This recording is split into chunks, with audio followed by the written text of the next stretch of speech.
Throughout my adult life, my focus has been on making the world a more beautiful place. Initially, I pursued this goal as a hairstylist, working on the external appearance of individuals to make them feel more beautiful. However, I wanted more, so I began to shift my focus to helping people make better choices and achieve greater beauty from within. As a transformational life coach, I specialize in helping you identify and change the limiting beliefs that may be holding you back. Join me each week as we discuss, interview, teach, and explore the fundamental principles of healthy relationships. Welcome to Conscious Conversations with Louisa.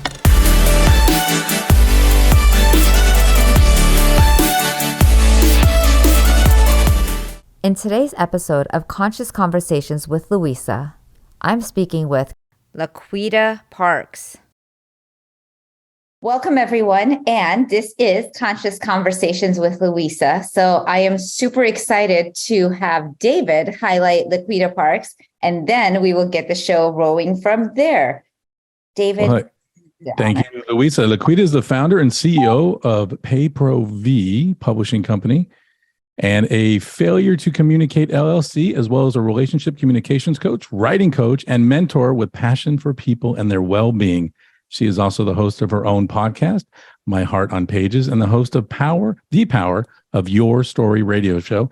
Laquita is also the founder and facilitator of Exhale, a social communication group for women who meet to discuss different issues ranging from personal to political. And Laquita created the PayProV publishing platform to help people start the healing process because she believes that there is power in your story and that writing and sharing your story can be therapeutic. Walking Limitations by Other People's Definitions is Laquita's first published book and the true story of how she went into the hospital to have a simple procedure and when it left her crippled for life at the hands of a nurse. This has created a medical tsunami that has affected her life for the last 48 years. Writing her story started the healing process for her, and she helps others to do the same with their story. So without further ado, back to Laquita and Louisa. Thank you. That was fantastic. Laquita, welcome. And I am so honored and excited to have you here, especially because we did connect 2 years ago and your story totally touched my life. And I know that people have really gone through a lot in the last 2 years. Your story will be such a huge game changer for what has happened, who you've been, and where you are now. Could we go back to the beginning and have an opportunity to hear your story? Absolutely. And so thank you so much, David. That was wonderful. I love your voice. And Louisa, thank you so much for having me. I'm delighted to be here. But my story started when I was 4 years old. And it started before then when I was born to a teenage mother who already had one child. And then I came along and I wasn't a sickly child, but I kept having sore throats. I had a lot of sore throats. So my mom would take me to the doctor and they said, hey, you know what? The tonsils have to come out. And it was supposed to be a simple procedure. They told my mom I'd go in, have my tonsils out, stay a couple of days, go home, get ice cream, and things would be fine. I went to the hospital. The tonsillectomy was a success. After the surgery, I was there. My mom went home to see about my other sisters and to get ice cream. And while in the room, a nurse came into the room and jabbed me in the thigh with a needle. That needle, it poisoned the bone in my leg and it caused my leg began to swell, the muscles, it struck the nerve, the muscles began to die. And the doctor said they had to amputate my leg. So back then I was 4 years old. That was in 1973. And there were no cell phones. My mom got a call when she got back to the hospital. When the doors opened, all she could hear was chaos. There was chaos, and I was the chaos. They were rushing past my mom with me on the stretcher to take me into the OR. They told my mom if they did not amputate my leg, it would burst and I would die. After about 8 hours of surgery, they found that they could remove the bone. They didn't have to have to amputate my leg, but they removed the bone. But they told my mom that I would never walk again. And that started the medical tsunami for me. That has not yet ended. And it's been life for me ain't been no crystal stair. But it's been a difficult life, but it's also been a good life. So I've had the opportunity to, and I say opportunity, it really wasn't a choice that I had, to go and experience different people. With my book, Walking Limitations, I tell the story of walking limitations that were placed on me that I didn't have a choice in. At the age of 11, after having about 8 surgeries up to that point, I was diagnosed with rheumatoid arthritis. Then there were more surgeries because I was I was not able to run and play like everybody else. I was on crutches. I called myself the first Forrest Gump. I wore those braces that clicked and clacked and clicked and clacked. I couldn't go outside and play like everybody else. If it rained, my mom wouldn't let me go out because I could go outside, slip on a rock, break my ankle, and yet there's another surgery. So as I grew up, I had one medical issue after another with my legs. I've had 15 surgeries on my right leg and foot that stem from that one shot. After that diagnosis, then there was a diagnosis of lupus. As I've grown older, it's been one thing after another, because as you grow older, your bones change, your body changes. I've had a total of about 30 surgeries throughout my body, all stemming from the shot that I was given when I was 4 years old. It affected my body. I've had bone taken out of one part of my body, put in another, bone taken from my hip, put in my foot because the bone started to deteriorate. I have 70% nerve damage from my leg to my foot. And I don't wear that as a badge of honor. I use my story to help people to tell their stories, because what happened to me was not my fault. And I made the choice every single day. Everything that we do, we make a choice. We make a choice to do whatever it is we want to do. I could wallow in my own self-pity. And I don't think that there'd be anybody who would blame me. I have my feet are, one foot is a size 9.5. The other is a 6.5. When I buy shoes, I have to buy 2 pair of shoes. I walk with a limp. Right now, I'm in a cast that I've been in for the last month. And so it goes on and on and on, but you can't look at me and tell that. You can't look at me and tell that there's something wrong with my leg. You can't look at me and tell that I've dealt with pain every single day of my life since I was 4 years old. I don't know a day without pain. What happened before I was 4, I have no real memory of. I don't remember those times. I had my children. I could not have my babies vaginally because of the shot that I was given, because they took bone out of my pelvis. It altered the shape, and I was not able to push my babies through the birth canal. So they had to do a cesarean with all 3 of my babies. So that jab. And so can you imagine, Louisa, with the pandemic, to get the shot or not to get the shot, and it was named the jab. And that was very traumatic for me. It was very traumatic for me. I absolutely understand that. And you know what's wild is to all of the limitations that I believe we put on ourselves. You fell in love, you got married, you have 3 children, you carried 3 children to term. And yes, you had them, you still gave birth to them, and Mm-hmm. it did not stop you from living an extraordinary full life and accomplishing all that you've accomplished, with that being your story, not regardless, but with that being your story. So what was it like I'm going to use the word self-worth. Like, you have to know who you are, what you're worth, to allow yourself to fall in love. What was that experience like?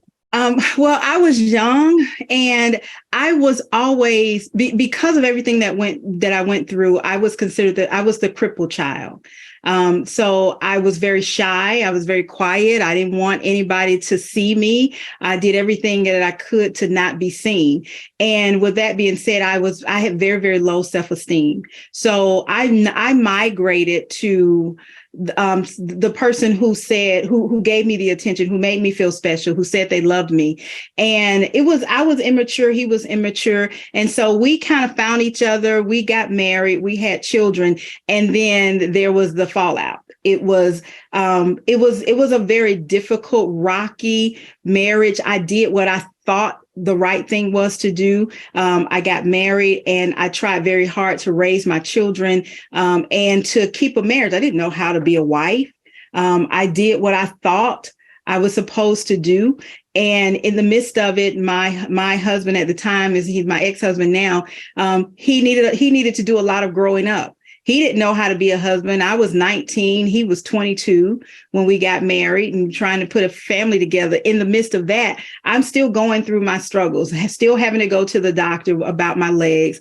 I'm a wife. I'm a mother. I'm going through all of these issues, but I can't complain about it because my number one responsibility was to take care of my children. So I raised my children without them understanding that I didn't do a lot of I can't with them.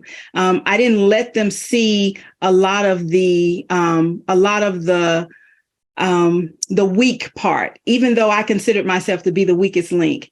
It was not until after I went through the divorce and after I started understanding who I am and started learning to love myself from the inside out that I started to understand my worth. So I was a victim. And I had a victim mentality. I called it the victimship. I was under the victimship. So I accepted the treatment that people gave me. If people said, hey, I'm going to give you this, they dangled the fruit. I took the fruit. They gave me the scraps off the table. I accepted it without complaint because I didn't think that I could have better because of where I was. I was the crippled child. I didn't want, the crippled child, didn't want to wear dresses. I was picked out to be picked on. Can you imagine being bullied as a crippled child? I was that person. I was bullied. I was picked out to be picked on. So I learned how to accept whatever people gave me. And then I decided one day that, as a victim, I don't want to be a victim anymore.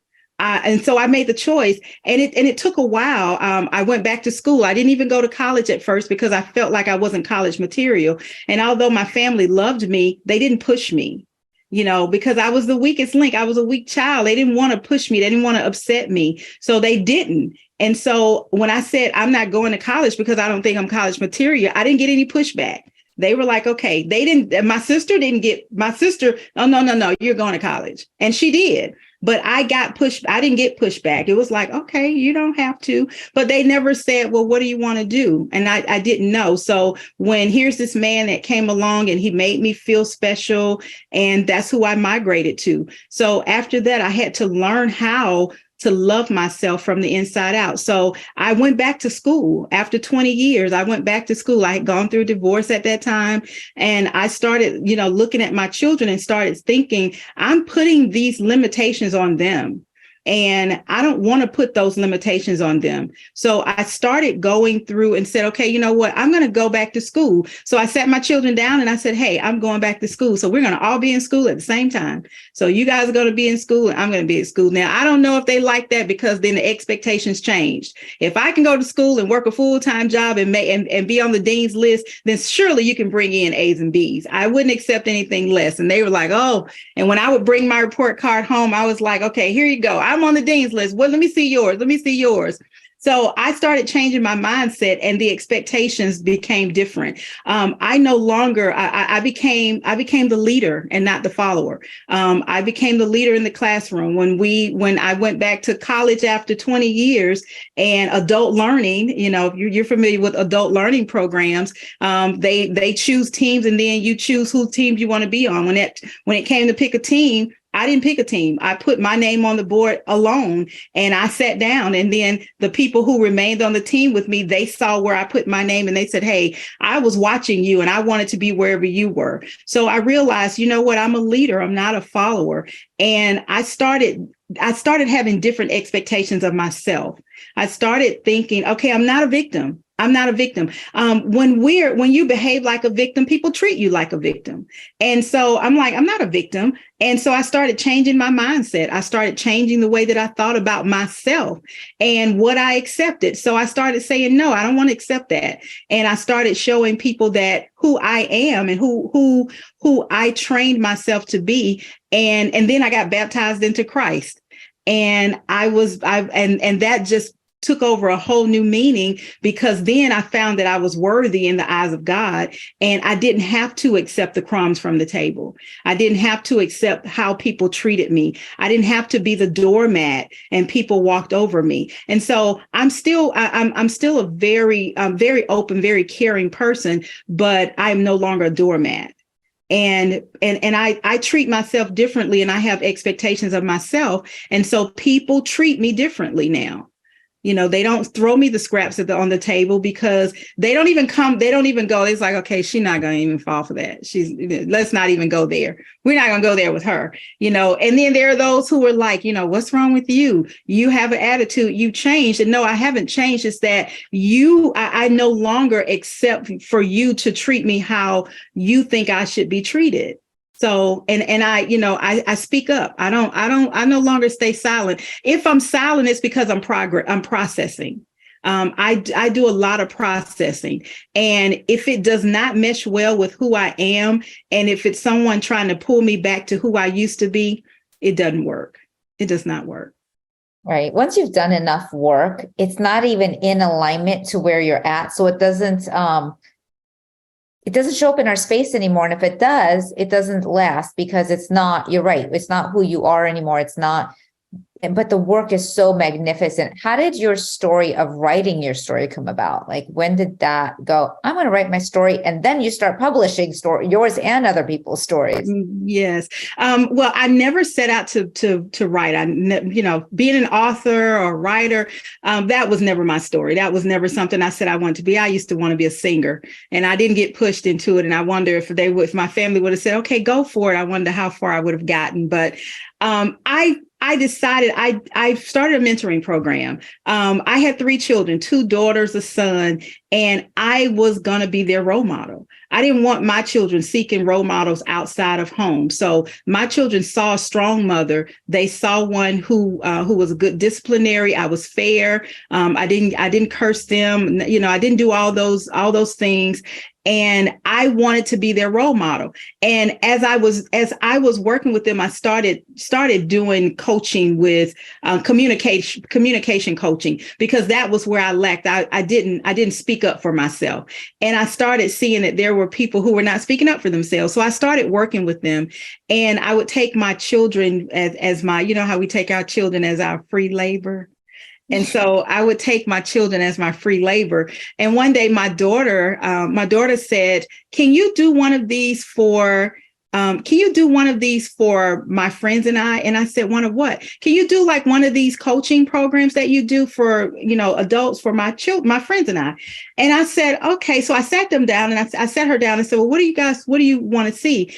And she started talking to me about some of the things. She was a junior in high school at the time. And she started talking about some things and saying, I don't know, they did not know what they wanted to do, but, some of them didn't want to go to college. Some of them did, but they had no clue. They felt lost. And they said, well, what can you help us? So that particular year, I did my first youth seminar for 17 teenagers in my living room. And I found that they had questions. And I assured them that they could ask me whatever they wanted to ask. I would not judge them. They would not get in trouble. They had questions about sex. They were being peer pressured. They had questions about drugs. They had a lot of questions, and they didn't know what to do. They were afraid to go to school. They didn't know what to expect when they left home. They didn't know. So I started working with young people, and then I saw, okay, you know what? I would share with them, it's okay to tell your story. It's okay to tell your story. And while I was talking to them, I thought, okay, well, if I'm telling them it's okay to tell their story, then I need to tell my story. So I wrote Walking Limitations by Other People's Definition, because I wanted those those young people to see that if I'm not going to tell you to do something that I won't do for myself. And so I shared my story, and I didn't even publish this. I mean, I didn't even market the story. I just wrote the story, and I just told that little group. I didn't even, I know that was 2016. So I know a whole lot more now than I did then. And I didn't know at that time that the road was leading me to where I am now. So I ended up having to go to the Mayo Clinic because my medical situation continued. It didn't stop. There was no miracle cure. It just continued. And so I ended up at the Mayo Clinic. So I spent about 4 months at the Mayo Clinic and during the pandemic. So my last trip to the Mayo Clinic was in February of 2020. And I came home from the Mayo Clinic 1 week before everything shut down. But my last time at the Mayo Clinic, the doctor looked at me and he said, after all of the tests and all of the diagnosis, he said, while you're not dying, you are suffering. And I didn't hear, I didn't even hear all of the diagnosis, because all I heard was, while you're not dying, you are suffering. And I thought, this can't be my life. This cannot be my life. But while I was at the Mayo Clinic, I had people reaching out to me, asking me, how did you write your book? How did you publish your book? Can you help me? And I thought, you're asking me to help you write your book. I'm at the Mayo Clinic. You should be asking me, how am I doing? But I didn't get that. And nor did I say that. That was one of those times I kept quiet. But I did. I helped people while I was at the Mayo Clinic. And I found that it gave me a reprieve from what I was going through. The more I helped other people, the more it took my mind off of what I was going through. And I began to understand that we are what we focused on. And I stopped focusing on the pain, and I started focusing on somebody else's story. And I started, PayProV Publishing started. It was never something that I intended to do. At the time, everything was shut down. I knew that I couldn't go back to my corporate job. And I had the way that it was happening, I had, one person after another person after another person. During that time, I met you. We did a summit together. And things were just going. And I was like, wait a minute. And it was fun. It was amazing. It was wonderful.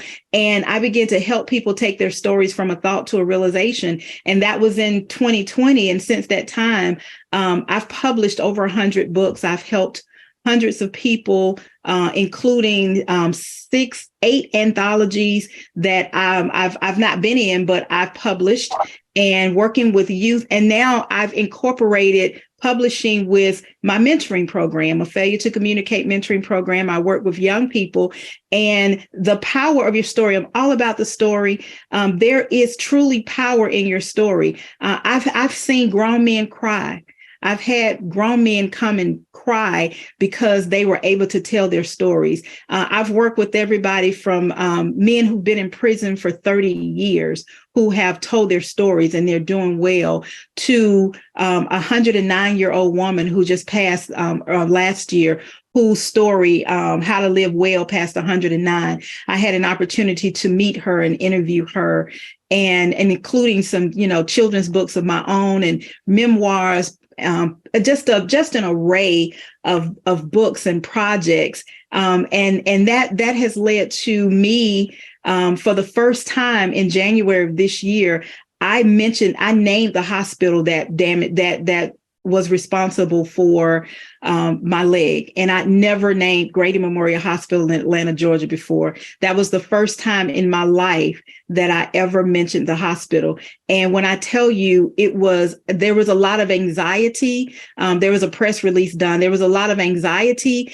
And I called my sister. I started hyperventilating. I said, they named the hospital. And my sister said, it's time. It's been 49 years. It's time. And she said to me, it's time. She said, somebody has to explain something. You no longer have to hide that. And when I tell you, that was the most freeing thing for me. Since that time, I had somebody immediately come and say, hey, we want to do a documentary of your story. But we can't say the hospital name. And I said, I'm not interested. Because I'm no longer interested in being silent. It's been 49 years. So I'm not a doctor. I don't profess to be, but somebody has to explain how, as a 4-year-old, I went in the hospital to have my tonsils removed, and I came out crippled for life. Now, I know one thing. I don't have a doctorate degree, but I know the throat bone is not connected to the leg bone. So somebody has to answer that. So that's the scope of that. I'm in such awe of the human desire coming through you of becoming who you are, and the difference you've made and the impact you have in this world, with having an excuse and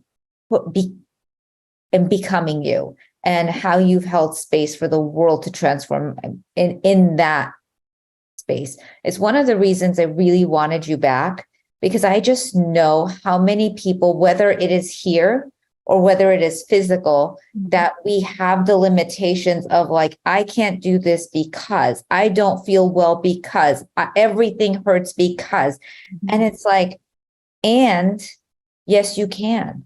Yes, you can. And yes, you can. So I'm going to open it up to everyone else having an opportunity to ask you questions, because I have beautiful souls in this room. I'm so honored to have the community I have, and I'm so excited they get to meet you personally. So anyone who would like to ask Laquita questions, please feel free to, or just to thank her for sharing. David, yes. You can hear me? Okay. Well, I'm just really inspired by what you were saying, and you touched on a few things, you realized your worth, and you realized how you wanted to change your outlook and your perspective on things. But I'm wondering, was there something that happened that, if you touched on it and I didn't pick up on it, I apologize, but was there one little spark or something that inspired you, or something that you saw that, it could be religion or whatever, but was there any one person that you saw that inspired you, something that just kind of flicked that switch for you, and then, everything kind of cascaded in your favor, in your mindset? So, I'll tell you honestly, David, I have not shared this story. It's in my book. But I've not really shared it publicly a lot. My children, there was an incident that happened when I was at work, and my children were home. And, there was, how when somebody rings the doorbell and there's the peephole and somebody puts their finger, my children used to play like that a lot. So when my daughter would come home, they were latchkey kids. When they would come home, somebody would, they would ring the bell or knock on the door, play with the door, and put the finger over the peephole. Well, an incident happened where my 2 younger children were home, and somebody rang the doorbell, and they thought it was their sister.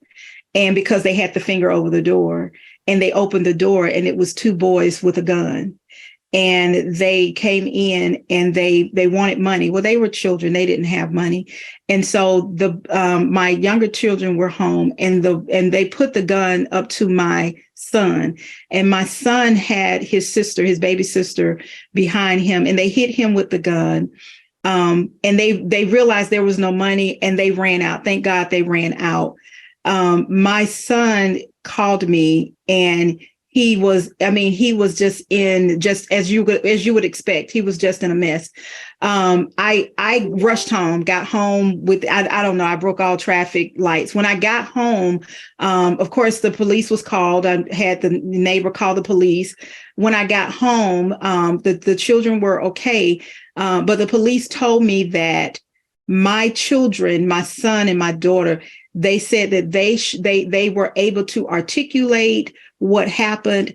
He was just very impressed by how my son protected his sister, and how they were able to give a description.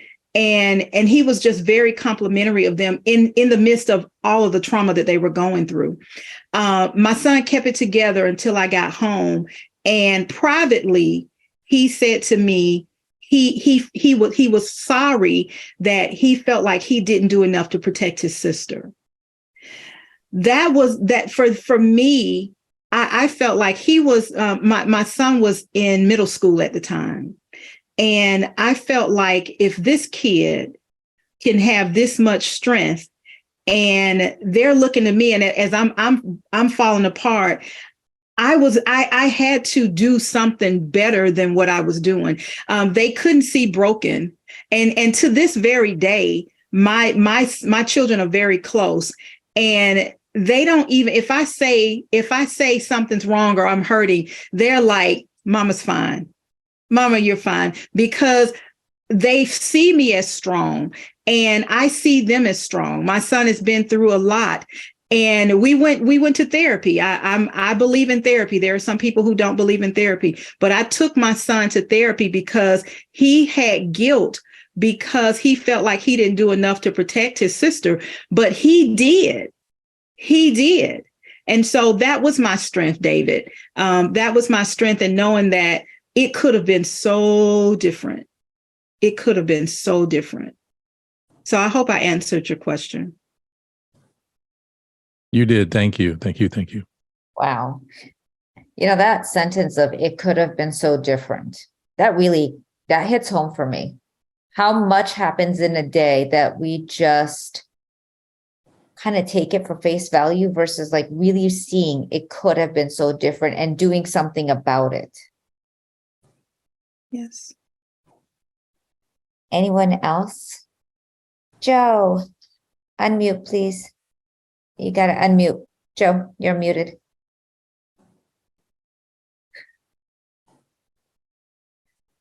Joe's always muted. It's my fault, though. I actually mute everyone on purpose because this is being recorded. It helps editing go faster. So it's my fault that I mute everyone. All right, I'm not mute. Okay. I'm so impressed. I'm so touched by your story, at your strength, at the conditions which have forged you to be the person you are is amazing. But it is a true lesson that we all can learn from you. The life that you have lived and are living is fantastic, because we all have little problems. We all think they're giant problems, but they're just little problems. And then when you tell your story, it's so inspiring, because you have proven that whatever it takes to show up every day, one step in front of the other, you have done it. You have accomplished so much in the face of all those problems. I applaud you.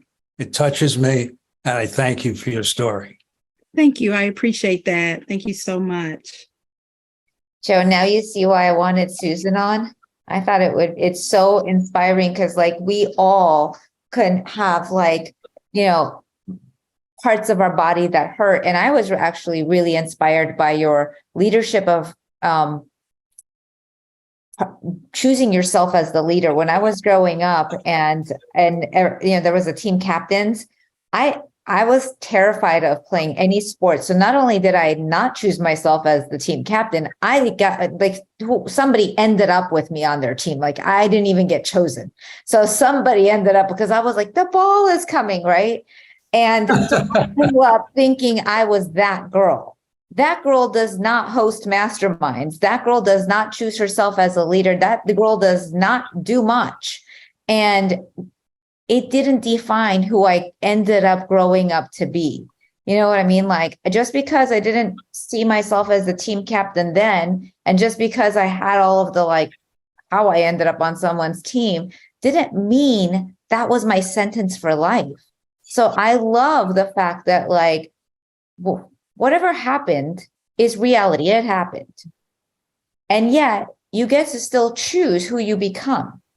And so you choosing to go to school, you choosing to get an education, you choosing to have what was your bigger vision to why you did it. And that drives you when things don't feel well and it doesn't feel comfortable, but you're still there pushing because you see the why. Mm-hmm. And that really inspires me, because it's like, there are things that I do now because I see that I was a little toughie and a superstar growing up in certain areas. And there's things that I didn't have that I get to do now because I didn't have those qualities. So that's why I like actually hosting this in a group, because we see ourselves in each other.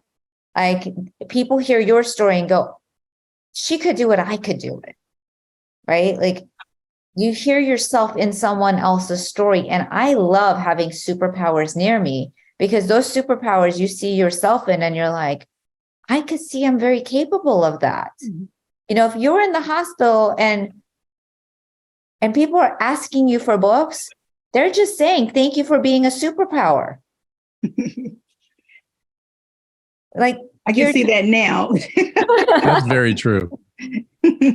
Right? Like no one's like, oh, you poor thing, you're in the hospital. They're like, sweet, while you're there, you must have some downtime. Can you publish my book? Yes, pretty much. They didn't care that there were, 5 appointments, 6 appointments in one day, but I have no regrets. It all opened. We're telling you, you're amazing. Yes. And it's also that perspective that we have. It's like, how are we hearing the story? Are they saying they don't care about us? That's why they're like using our space in the hospital? Or are they saying, wow, so cool that you're capable of this. I'm asking you something you're very capable of doing. Mm-hmm. Mm-hmm. Yeah, so, it was wonderful. What are you up to now? Like, what are the joys of your life right now? So I am still publishing. I have a podcast show called My Heart on Pages, where I interview authors about the why behind their stories, because everybody has a story and there is a why behind everybody's story. I've published about 9 or 10 books of my own, including this cute little children's book called Ouch Lies Hurt. I wrote my first little song to go with it. So it's teaching parents, helping parents help their children make better choices and teaching them that truth it's better to tell the truth and not lie. Also, I have several book projects with authors that's coming out now. And I'm doing my first anthology with children. So I've had children ages 6 to 17 submit stories to go into a book anthology called My Neighbors Don't Look Like Me. And I do a veterans project. So this will be going into my 3rd year. And I do a veterans project where veterans can submit their stories to an anthology and the funds are donated to the VFW. I've done it for 2 years. I'll do it. And it's released for Veterans Day. And so I also have a television show called The Power of Your Story. We are now streaming on Roku television. And I do a lot. And I enjoy it. That brings me so much joy. It really does. Anyone else want to share in here? Corrine, yes. Hi, thank you so much for sharing your story. It's so inspirational to me. So, I have a question because, there are mornings where I struggle to get up and get motivated, and I don't have nowhere near the health problems that you have had or have dealt with. So how do you work through it when you wake up and you're in pain or it's not a good day? How do you work through it to get to do what you have to do, to be there for your children, et cetera? Thank you. That's a really good question. And I'm trained by pain. I know that sounds crazy, but I'm trained by pain. So I go through a process. I have, in the summertime, it's not as bad, but in the wintertime, my leg gets extremely cold. Like I'm going to bed with a pack of chicken. So I literally cry myself to sleep most nights. So I go through a process of getting up. I get in the shower every single morning. I have a chair in my shower. And so how I feel dictates how long my shower is. The shower has become my prayer. That's where I do my praying. That's where and I learned that when my children were coming up, because if the water was running and the door was closed and they thought I was in the shower, they would not bother me. If I was there for 30 minutes, they would not bother me for 30 minutes. So that became a habit. So I get in the shower. I don't like medication. I don't like anything that's going to make me feel lethargic, that's going to take me out outside of my mind. So I do a lot of essential oils. I make my own pain rollers. I make my own immunity rollers. I make all of those myself. And I would say I listen to my body a lot. I don't do that as much as I probably should, but I always make I make the choice to choose to do something else. If I need to, I'm in my office right now, but I also have where I can readjust. I can take my laptop and create my own work environment. If I can, I'm wearing a brace right now that I have to wear, a cast that I have to wear for the next couple of months because my tendons are inflamed. I'm used to that. So I create my own environment. I'm a no excuses kind of person. So I don't make excuses for myself. If I can't do it, I can't do it. If I can do it, I do it. And when I feel good, I do everything that I can. And, you know, I enjoy life. I have fun because I know that I want to see my grandchildren. I have 4 grandchildren and they're 4, 2, 1 and 1. When I play with them and they stand on me, I'm going to pay for that the next day, but it's so worth it. It's so worth it. I have no regrets. So, you know, I do things like I do showers. I rub, I have oils. I have these little oil bottles in every room and I use them and I make them work for me. And I do what I can while I can. Thank you so much. I appreciate it. That's a great question, Corina. I love that we got to have the answer for that. Am I seeing? Yes, Gonzalo. I have a question for you. Is there a daily or weekly mantra that you go through? Like when you're going through the pain points, right? Is there something that you say to yourself like every single day or every single minute as you're going through the process to get you over the hump? I do. I love music. I pray. I also teach Bible study. So I have a very strong spiritual base. I have a very strong, a great connection. But I discovered the song. I was the recipient of the Community Excellence Award last year, and I went to Baltimore to receive that award. And there was a song played, and it's called "Why Not Me?" And as I listened to that song, I said, oh my goodness, somebody has written a song about my life. And I listen to that song every day and it just says, why not me? I'm the perfect person to go through this storm. It won't break me. It won't kill me. I'll be strong and I'll come out even better than before because my faith is getting stronger every day. I'm removing everything that's in my way and I'll come out stronger. So every single day, why not me? And I realize this is all temporary. It's all temporary. Everything that we go through in life is temporary. So, I keep doing what I can. And my goal is to make a difference in the life of others. So as long as I'm working with somebody and helping them tell their story, that gives me great joy when I see that finished product and to get, I work with people who have my story is my story and everybody has a story, but I hear I work with people who have a lot of pain story where they've been abused, they've been sexually abused, they've been, from the people who were supposed to protect them. And to see the breakthrough, to see them get their story out, to see them share their stories, and to see them unpack all that to never have to pack it again, that helps me tremendously. That is fantastic. I love that answer.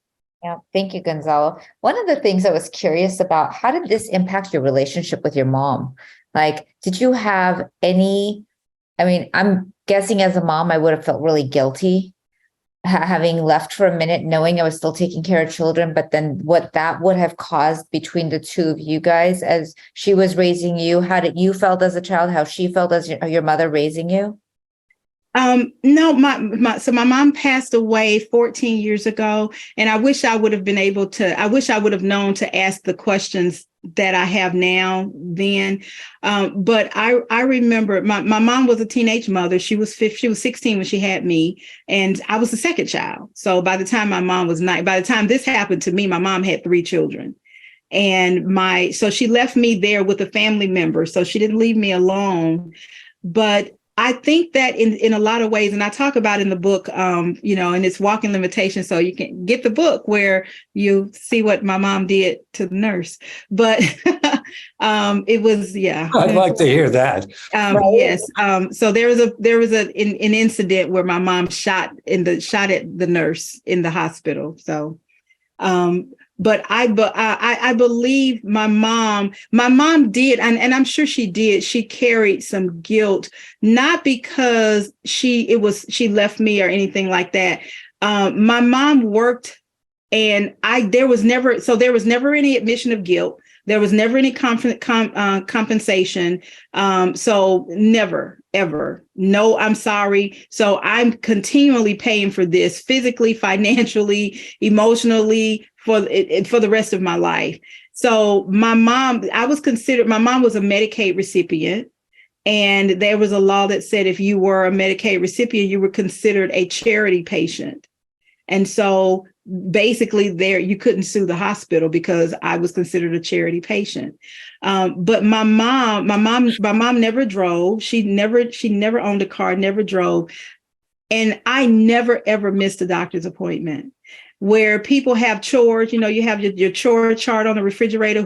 There was a chart on the refrigerator at our house on who takes Laquita to the doctor today. I had lots of doctor's appointments, physical therapy, occupational therapy, doctor's appointments. So I did a lot of therapy. And I never, in all of the years until I started taking over my own medical care, I never missed an appointment. My mom was my advocate. I missed a lot of school, but I was never retained, never kept back. I had homebound teachers. My mom was my advocate. She made sure that I had everything that I needed when I was in a wheelchair, when I was on a walker, when I was on crutches. And she advocated when I went to school. She made sure that I was able to go to school. I begged to go to school. I didn't want to be homeschooled. Now everybody's homeschooling. I didn't want to be homeschooled. So I begged to go to school. And there was the arrangement. If you go to school and you're able, they're able to let you do this and you're able to get to your classes without problems, you can go to school. Then I went to school, and when I had an issue, she was like, "You can't go to school until your cast is off, until I'm okay that you're okay."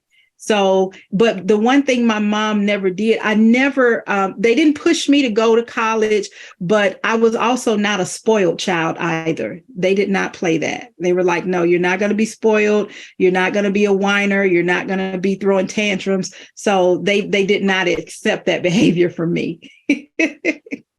And doesn't that give you such a blessing? Yes, they didn't say you have to go to college, but they also didn't enable you. No. You had set enough of your own space that they trusted who you were, that you knew what was right. Yes. I was a strong-willed child. I'm raising 2 of them. I know that well. Yes. Anyone else have questions? Tracy, yes, my dear. You have to unmute, Tracy. I muted you. Hi. Hi, I'm hiding out because I have a similar story. And so I don't even know where to start. It's so overwhelming. I guess what I want to know is if you want to write your story, I'm swinging between Western medicine is evil because it does things like what happened to you and what's happened to me and what happened to my father. And the other day I was in yoga and I met a lady who also had one of, you just meet people all the time. My 85-year-old mother had one where, you just wonder, do these doctors have any idea what they're doing? Or nurses that jab you in the leg. And so I swing between telling this story to advocate for people getting an advocate, because if you don't have one, you could end up dead or maimed. And just telling the story of, how to better advocate for yourself. And I'm overwhelmed with, I don't know where to start, because my story involves, 15 different doctors and me running from one to another to try to find the answer, because I felt like they had killed my father and I didn't trust any of them.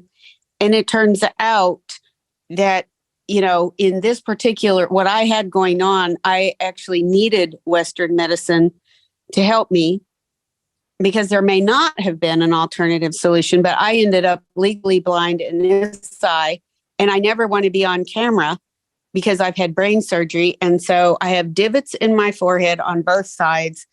My eyebrows are practically gone. I look nothing like I used to look. I look in the mirror and I'm like, who is that? And I actually every day I thank God I can see, because they told me you'll either be dead or blind or both. And so it was 2 surgeries through my nose, 2 through my eyes, 2 through my face, and then my thyroid out, and then the brain surgery. And in between that was radiation. So I was actually completely blind for a couple of years and had to Uber or stay in the house. I couldn't tolerate any light. And I was just really kind of like telling God, I think I'd just rather just go on home, because I don't want to be blind. And the miracle is that I can see. And I'm here.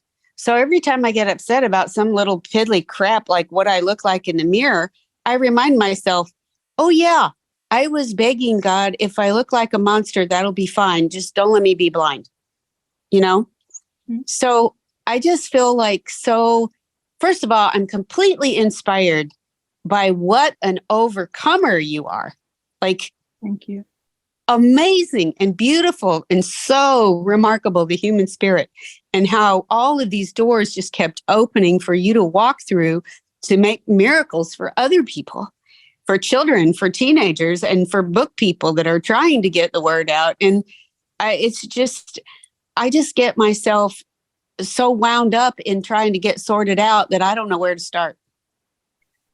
Well, first of all, let me say you are beautiful.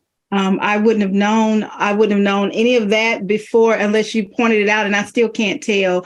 So sometimes I'm like that. Sometimes I used to think people were looking at my legs, and I went to school and I wouldn't wear dresses because I thought people were looking at me. And then I found out that nobody really was paying attention.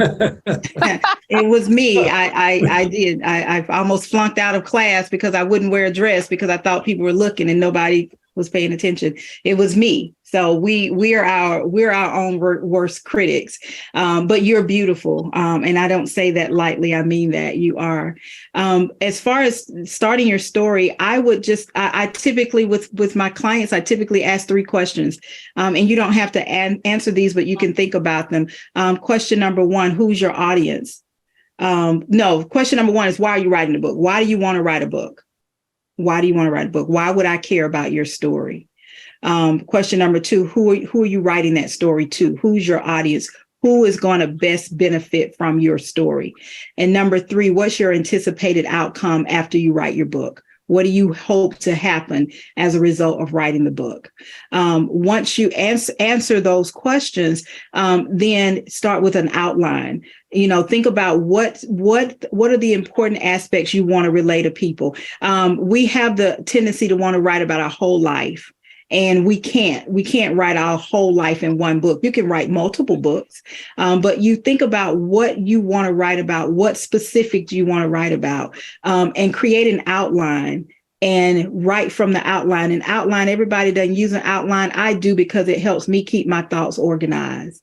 I usually work backwards. I don't think about titles. I don't think about dedications. I just write, I just name my chapters. So if I'm writing a book chapter, I do, 1 to 10 or 1 to 15 chapters. And then I name those chapters based on what I want to talk about. Then I go back, chapter 1, trained by pain. I write everything I want to write about trained by pain. Chapter 2, Louisa's journey. I write everything about Louisa's journey. Chapter 3, whatever that chapter is, I write. And once I've written everything I want to write about, then I'll go through, I'll read what I've written. You might find chapter 1 might be better suited for chapter 5. Chapter 5 might be chapter 3. Once you finish that process, then you think about your title if you don't have one already, and who you want to dedicate the book to, and then you have your story.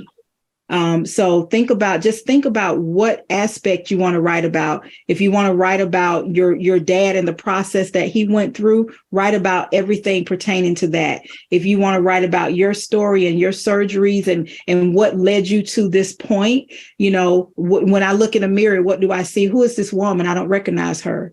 And why is it that you don't recognize her? How did you get to a point of not recognizing? Thank God I can see. And I'm just throwing out some, there's no rhyme or reason, but, think about those things. Think about what you want to write about and stick to that in a, use an outline, and it helps you keep your thoughts organized. And, if there's anything I can do to help you, please feel free to reach out to me. I'm happy to answer any questions. I can send you an outline. There's no cost for that, of course.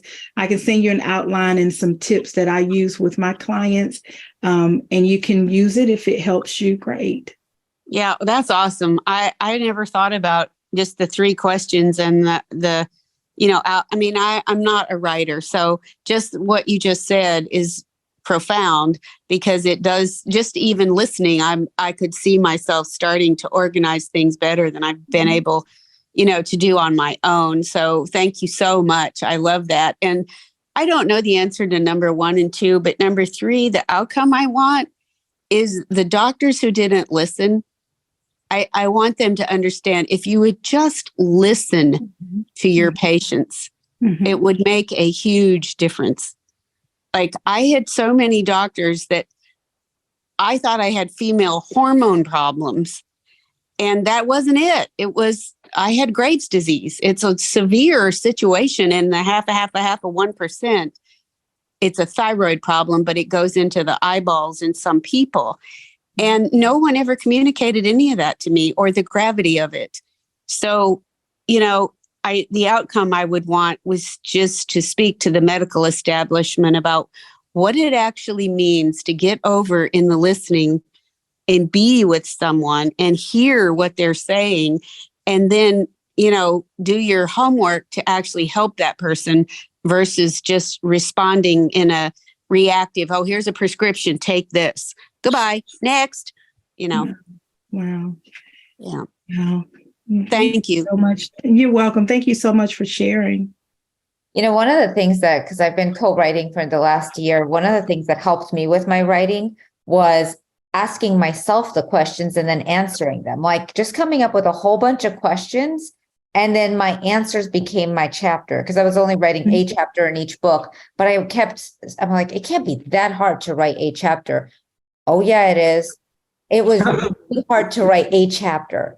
And I kept getting really stuck with like each chapter. So what helped me was just coming up with a whole bunch of questions that I answered myself. And I was like, because I'm great at answering questions, I just couldn't come up with how you would come up with all the words to fill 1,500 words. So, and I did this recently. So for Mother's Day, my kids are really great at writing cards. They really can be very funny, and he couldn't get into his wit. So I gave the card back to him with a whole bunch of questions to answer. Yeah. I was like, well, I can help you get to your wit with just answer these questions. So I love the aspect of like, when you said the first 3 questions, the whole thing could be like, how many questions can you come up with to answer? Because everyone that you're speaking to has those questions. They just are looking for the answers, and they're coming from you. Right. Yeah. Wow. Thank you, Tracy, so much for being so courageous and sharing your story. And I've known you this entire time, and I never even saw anything that you pointed out today. So how fascinating. Exactly Yeah. what Laquita said. We don't notice. I had no idea. Right. And I see you all the time. You're very kind. Well, it's the truth. I really had no idea. So anyone else would like to share? Hi, Laquita. Hi. I'm Dorinda, and I just wanted to say thank you so much for sharing your story and showing that no matter where we are in our lives and what we've gone through in our lives, we don't have to let that be who we are. And that's such an amazing thing. And thank you so much. Thank you. I appreciate that. Thank you, Dorinda. David, were you going to share something again? I saw your hand up. Oh, you were just trying to make sure I got your attention. Love it. Kevin, I haven't heard from you tonight. Kevin. He's like incognito. All right, yeah, I'm quiet. Yeah. It's been a long day. Do you want to share anything? I can't imagine an evening without hearing from you. So no, I just feel some of your problems. I had some of those challenges too when I debated about getting the COVID vaccination, and I finally got coerced into it and wound up getting long haul COVID from it, and have suffered ever since. So those jabs resulted in ER stays and stays in ICU. So yeah. So I know some of the wonders of Western medicine. So yeah, yay. So I feel your pain. I kind of know a little bit of what it's like. So. Well, I'm so sorry, Kevin. I hope that you're feeling better. Yeah. Good days and bad days. So Yeah. I know you have the same good days and bad days. So Yes, absolutely. Absolutely. Thank you so much. thank you.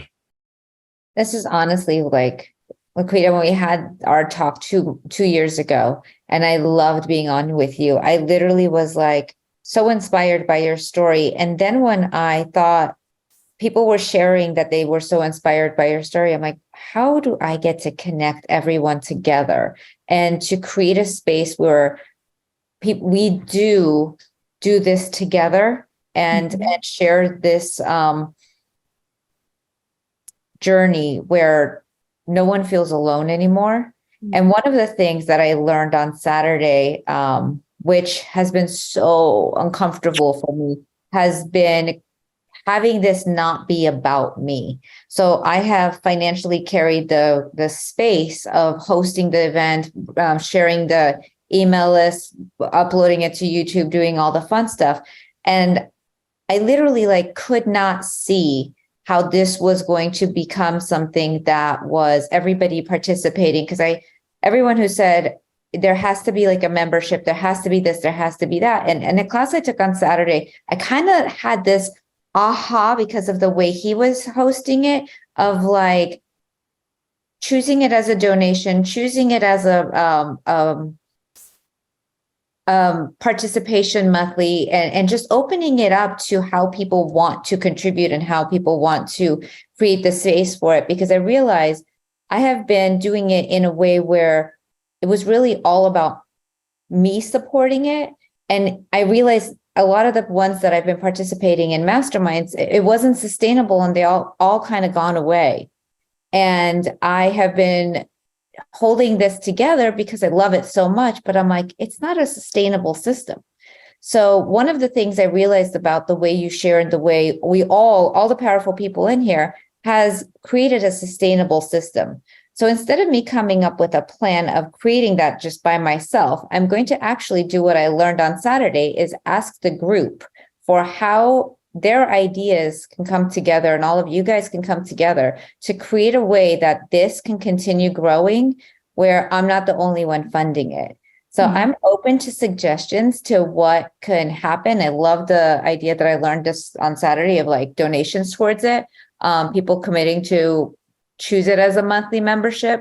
So I'm just throwing this out here because it's not something I've done before. And I've literally was like, wow, I get to be in a new space. I get to like use my voice and use the leadership and really transition this to go from wherever it had been in giving and also making it where everybody participates. So I'm just throwing it out there. I don't have any attachment to anything, just open to ideas. So I love that I got to learn that on Saturday. And I love that I'm able to like freely be in that space. Whereas up until now, I wasn't freely in that space.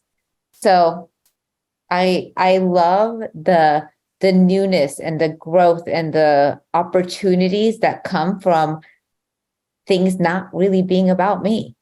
You know, like I love the fact that I get to ask David to do the intro and he's great at it. I love the fact that everybody gets to be here and imagine like everybody would come to you and say, write my story and help me do this, but you're not doing it for free.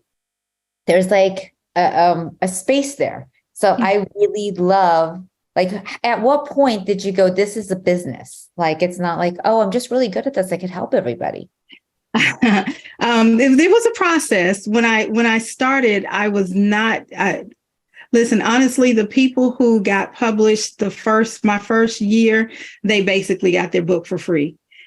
Because I really operated in the red because I wasn't sure what to charge.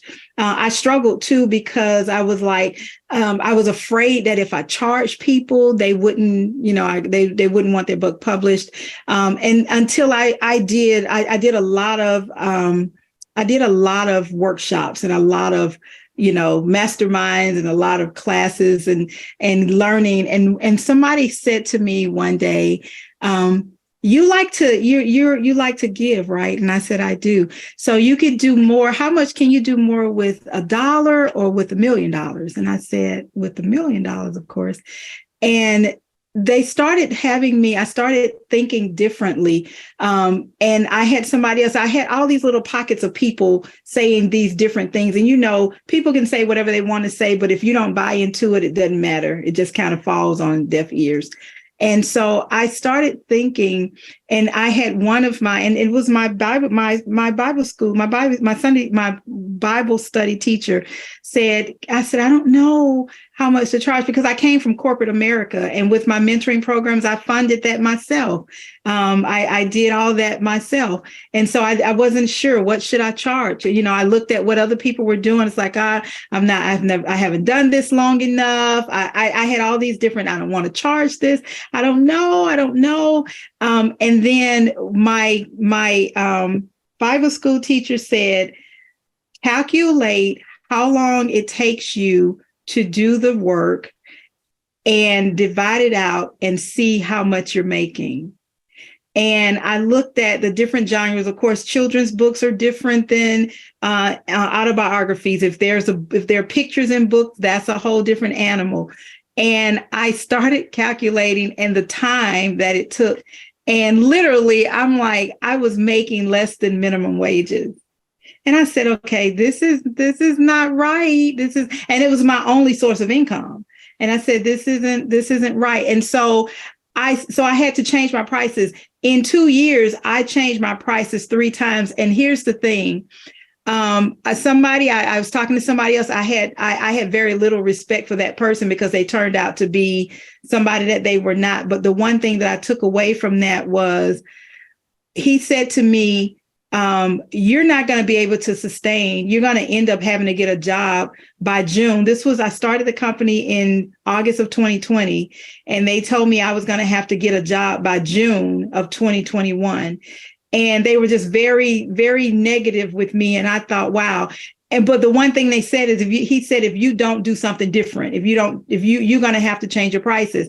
I kept hearing that. People kept saying, your prices are too low. Your prices are too low. And he said, if you offer different packages, they will, and he was right. I changed my scope. I started offering packages, and I found that about 80% of the time, people will take the mid package. They don't take the cheapest package. So when I raised my prices and offered the service that I offer, I started getting more clients. And they started taking the, either the premium package or the mid-grade package. I sell more of the mid-grade packages because of the service. And I offer a good provable service. I have a lot of clients who can testify to that. And it's allowed me to add people to my team to be able to offer service. And I still keep, and my prices are still very, very competitive. I still charge much lower. I charge lower and offer more services than most people.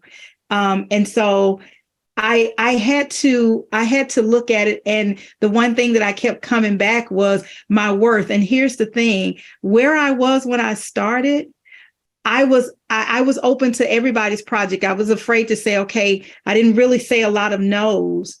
And so now, where I am now, I get to choose who I work with. So before, people chose if they wanted to work with me. Now I get to choose if I want to work with people. And so I don't feel like nobody's going to choose me because of my prices. And so, and I've been able to do a really good job. America's Supermom, I published her first single project, and she's a part of an anthology that I'm actually publishing. I'm going to be publishing. So it's been the growth process. I've seen the growth process, and now I have a lot of people who want to work with me, but I'm not able to right now. I'm like, okay, I can't take any more clients until the fall, because I want to make sure that I do my due diligence and give that attention to, the clients that I have right now. But I do workshops, and I offer services where I help people start their stories and write their stories. And I give them, I put together a package, a resource package with everything that a person needs to write their own story and to publish. And if they need help, I can help them. But I provide that for them, very little cost, that they can go through the steps, everything that is lined out. What do I need from start to finish to go into a book? And then I offer my services if it's needed. If not, I can help guide you too. And those packages are very, very reasonable, under $900, a lot of them. So That is very awesome. Reasonable. I'm so happy I brought this conversation up, because I really feel like as a leader, it really is important to address every aspect in it. And any area where I'm hiding means I'm not stepping in my leadership. So like bringing this up, you having to get there yourself, and then me getting there, because like this has been a year, and I really have enjoyed it. And it really, I believe, has served everybody who's been participating. But there's that level where you're like, ooh, this is awesome, right? And then it gets to keep moving from there. So I love that you even said that, like how the three prices and the where people pick, because I have heard that before. And it seems to be the space people choose. And I agree with you on that. And Louisa, it's funny you should say that. I have been doing my Power of Your Story show for a year. In April, I celebrated 1 year, and 1 year and 70 guests. And I just started asking for donations for that show. And I just at the end of every show, I just say, hey, if you want to make a donation to keep our show going, please do. And that's it. I don't charge anything for guests to come on the show. And I just provide my Cash App at the end of the show. And it's funny, any donation, I say any amount. And I get donations, various donations. Sometimes it'll be a guest will do $75. Sometimes they'll do $50. Sometimes they'll do $25. And it's not required. But since I started putting it out there, I've started getting, sometimes I'll like, what is this in my Cash App? And a guest will totally surprise me and send $100 and I'm like, wow. And simply because I asked. And that's been a whole year, after a whole year. And I love that. It's because I asked, right? You know, people say to me all the time, how do you get these amazing people on here? So I always say to the guests, what had you say yes to me? So Laquita, what had you say yes to me? Well, you know what? I said yes to you because I remember that I remember such a connection when we met before, and we had an opportunity to talk before we did the show, and it was just such a connection. And I loved your energy.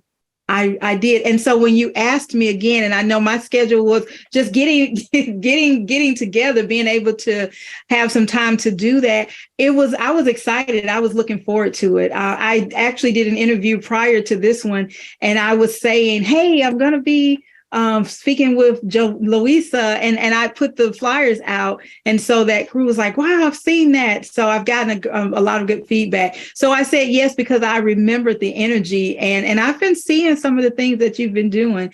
You know, I kind of spy on people's pages. I don't do a lot of commenting sometimes, but I spy. And Michael was on my show before.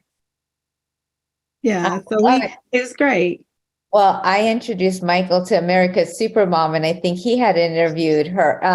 She introduced me to him. And she introduced me to you too. So yes, it came full circle. Mm-hmm. I have to share this story actually, and then we can wrap it up with this one. When I was doing my summit, everybody was like, so I send out 100 generator emails in order to get my speakers. Well, if you know me, that is not going to happen with me. I am not sending out 100 generator emails. I wrote 10 generator emails that were, and I said a prayer before I sent them out. I said, whoever reads this is going to have a physical reaction and want to be on my show and want to connect with me. But I needed 21 people. So the 10 was not going to give me 21 people, but it was. I said, this 10 is going to know enough people that I could connect with that will get me my 21 people. So whoever reads this is going to be moved, touched, and inspired by connecting with me and want to be on my show, and then connecting me to everyone else. Let me tell you, Miss America's Supermom connected me with 30 speakers. Yes. Yes. I was like, whoa, one person just got my whole summit done. Mm-hmm. And I got to meet you. The energy was absolutely magnificent. I so loved our connection.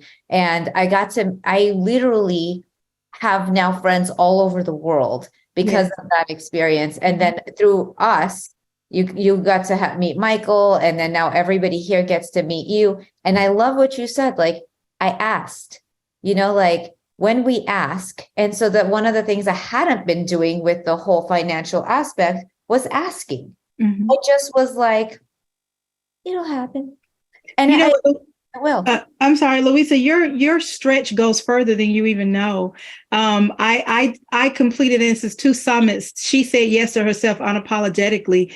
And the first, when we did that together with Chanel Coleman, she was the visionary. Remember when we did the summit and you sent out, you sent out the information. You said you can use this letter that you put together, or you can use your own. I used that. I remembered that, and I used that as the foundation for how we communicated with our speakers for She Said Yes to Herself Unapologetically. I used that format, and I said, you know what, I remember we did this, and I shared that with her, and I said, she sent this, you could do it this way, or you could do it that way. And we literally used that as the format, and we've done 2 summits now for She Said Yes to Herself Unapologetically. We're doing an anthology now. The Visionary, I published her first book. So your reach goes further than you know. That is so much fun to hear. And as a matter of fact, I also remember a coaching student called me and said, my teacher shared your email with us and said, whoever wants to connect with Louisa, because she's looking for speakers. And this lady from Canada connected with me and was like, my teacher shared your email in our class. And I'm like, oh my God. And I had never even done this before. I had never done any of this. And I was like, this is so much fun. Yeah. And honestly, all of this came from how much fun I had with you guys. Yeah. I love it. I love it. I love the masterminds. So you are amazing. You are amazing. Thank you. Thank you. So I am so honored to like complete today. I thank each and every one of you because the most ultimate thing we can never have enough of is time. And because that is, you can't make more of it. This is it. You guys gave us your most valuable resource. And thank you so much for your time. If anybody wants to share and ask for my Venmo, I'm not actually going to put it in here. If you want to connect them and want to contribute, super open to it. And thank you. And if not, I love you dearly. And I hope to see you guys all in 2 weeks. We have an amazing Laquita. I would love to have you on because I think you're going to love the next speaker. I keep trying to introduce you guys. And for like it does this, I think you're gonna love him. So I hope you're on for the next one to get to meet him. Okay, thank you all. It's been a pleasure meeting you. Awesome. Thank you. Thank you. I appreciate it. Thank you. And reach Thank out, you. connect if you need. If I can help anybody with anything, please connect with me. I'm on social media. I'm on all platforms. You want to put it in the chat? So that sure. way, Sure. everyone has at least like a fast pass to you. Tara, thank you so much for jumping on. Like I literally just met you and I sent you an invitation 30 seconds before the event. And I was like, would you please jump on? So thank you for loving me enough and being on here with us. Thank you for the invite. This was great. Thank you. And love you all.